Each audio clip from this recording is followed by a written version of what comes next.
9h moins le quart, bientôt, voilà. Vous avez de la chance pendant le quart d'heure qui suit. Vous serez en compagnie de Patrice Ramden, de Damien Thévenot et de Julia Livage qui sont ici pour vous divertir et vous instruire en même temps. C'est pas beau, ça, divertir et instruire. Ça se termine toujours de la même façon, c'est-à-dire avec le générique de fin de Télématin. Mais nous n'y sommes pas encore. Damien, vous allez nous présenter quelqu'un que vous avez rencontré à travers un livre d'abord, et puis après, réellement, en face à face, quelqu'un qui vous a bouleversé, qui vous a touché.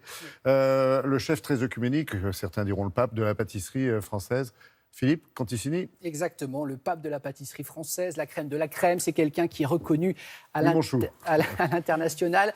C'est quelqu'un qui, notamment, par exemple, a inventé la verrine. Vous savez, la verrine, oui. C'est lui qui a eu cette idée de mettre verticalement dans un petit verre, à la fois du sucré ou du salé, de superposer des couches. Il a revisité, par exemple, le Paris-Brest en enlevant un peu de crème et de beurre. Il a revisité la tarte tatin. Il y avait de quoi faire. Enfin, il y avait par là que c'est quelqu'un qui est connu pour être créatif, pour être vraiment quelqu'un qui a des idées et qui fait avancer la pâtisserie. Ça, c'est le côté face de Philippe Conticini. Le côté pile, c'est ce qu'il raconte dans son livre, qui est sorti il y a quelques jours au Cherche Midi, intitulé Cochon de lait. Donc c'est sa vie, c'est une biographie. On en ressort absolument bouleversé. Alors d'abord, le titre Cochon de lait, ça fait référence à son frère qui est également cuisinier, qui un jour lui a préparé un cochon de lait. Et donc en goûtant ce plat, il a ressenti pratiquement un orgasme, c'est ce qu'il dit, tellement c'était bon. Et donc il s'est dit, je vais dans mes pâtisseries essayer de provoquer le même sentiment, le même effet. Voilà pour le titre. Il raconte donc sa vie, notamment cette enfance, avec un papa très dur. Physiquement et donc, surtout il y a un besoin psychologiquement. d'écrire et de dire. Il y a complètement besoin. Parce que certains se disent, oui, bon, pour tous ces gens qui racontent leur enfance, je pense que dans le cas de Philippe... C'est vrai que c'est très tendance, pardonnez-nous. Oui, c'est tendance, mais c'est quelques quelqu'un d'éminemment sensible, c'est quelqu'un de très bienveillant. On le voyait dans les concours vous savez, de pâtissiers à la télé. Il était dans le jury. Et il était toujours très bienveillant, très gentil, très doux, très attentionné. Et on comprend pourquoi, parce que son enfance a été très compliquée. Regardez. Bonjour Philippe Conticini. Bonjour Damien. Je pensais venir interviewer l'un des pâtissiers les plus connus au monde. En fait, je vais surtout interviewer un phénix, puisque à la lecture de ce livre, on se rend compte qu'à plusieurs reprises, vous renaquitte de vos cendres, Philippe. Je ne la connaissais pas celle-là. C'est vrai, vous êtes passé par plein d'épreuves. Est-ce que vous êtes un miraculé? Résilient. Résilient surtout, je pense.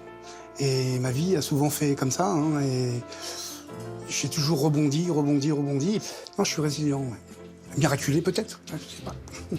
On va remonter le fil de l'histoire. C'est quoi les pires souvenirs de votre père, dur, violent ou humiliant devant les autres? Et pour lui, le fait d'avoir du poids, c'était une tare. Donc taré. Oui. Et voilà, donc souvent c'était, de toute façon, toi tu sauras jamais te démerder, tu finiras sous les ponts, quoi. Ça, je l'ai entendu très souvent. Et puis, je me souviens par exemple d'un jour où, parce que je rentre dans le restaurant que mes parents avaient, je dis bonjour à tout le monde, et je l'avais pas vu en fait. En rentrant, je viens vers lui et il me met une claque, mais incroyable, quoi. Parce que je lui ai pas dit bonjour en premier, c'est arrivé, voilà. Oui, parce que vous aviez dit bonjour au personnel avant lui. Avant lui, oui. Enfin, en tout cas, le résultat de tout ça, c'est que moi j'avais peur de mon père. Ce sont les gens les plus proches de moi, ceux qui auraient dû m'aimer le plus, qui m'ont fait le plus de mal, volontairement ou involontairement, mais ils m'ont fait beaucoup de mal. Et jusqu'à l'âge de 21 ans, j'ai cru que, moi j'étais une merde, quoi. Donc il a fallu que je détricote tout ça. Donc vous êtes un petit garçon vers l'âge de 8-10 ans qui est beaucoup tout seul à la maison. Oui. Vous compensez donc par la nourriture et donc vous grossissez, Philippe. Oui. Et vous racontez, je crois que c'est 91, 92, où là vous arrivez à un point de non-retour au niveau de votre poids. Vous flirtez avec les 200 kilos, je crois. Un peu plus, oui.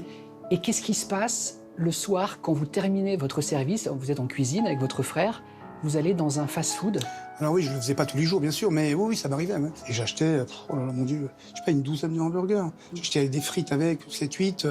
Vous mangiez 12 hamburgers? Alors, non, en fait, je mangeais pas tout, parce qu'il y en avait trop. Je pouvais pas tout manger, mais j'en mangeais beaucoup, beaucoup. Et je finissais le reste le lendemain, quoi. C'était une forme de suicide.